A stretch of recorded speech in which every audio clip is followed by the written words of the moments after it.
Something to keep in mind, though, all the rain we saw the last couple of weeks, a breeding ground for all these mosquitoes. But for now, that tap is shut off. Right, exactly. It's we've come to a pause, and the drought conditions are so much better. We caught up on a bunch of rainfall over the course of the month or so. But yeah, now as you said, the faucet is now off, and now we're going to be dealing with some significant heat And the humidity. in the humidity as well. And that's that combination is going to make it feel very hot, especially going into next week. Hey, by the way, here's the July road trip forecast sponsored by Barksdale Federal Credit Union. We are in Golden, Texas this evening. Get a little bit of a closer look. Have a little bit of a local forecast right in here. There's Lake Fork right there. A fairly dry forecast. It's just kind of a mix of clouds and sun. Temperatures in the low to mid 90s through the rest of this evening. We'll head into the upper 80s by around 9 o'clock or so, eventually becoming fairly clear, but the clouds will make a return for tomorrow morning and through the day tomorrow as well.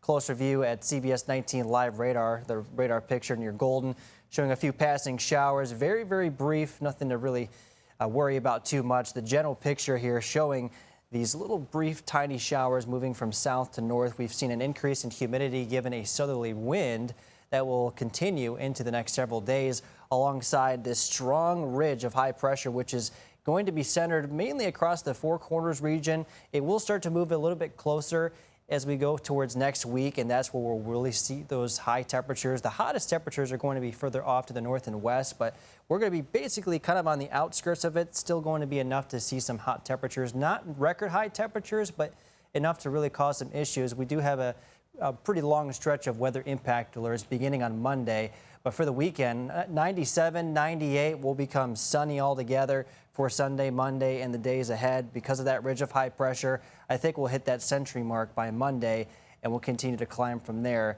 just a few degrees warmer. Now, the humidity also going to be a big problem. You combine the air temperatures with the humidity, and it's going to be fairly humid all the way through next week.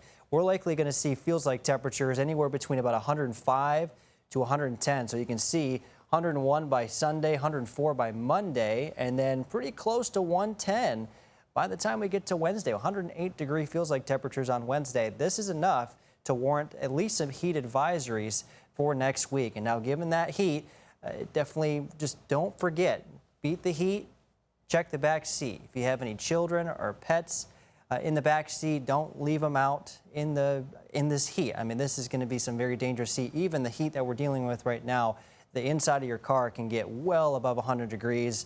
Just think about what's going to happen next week, especially given the sunshine.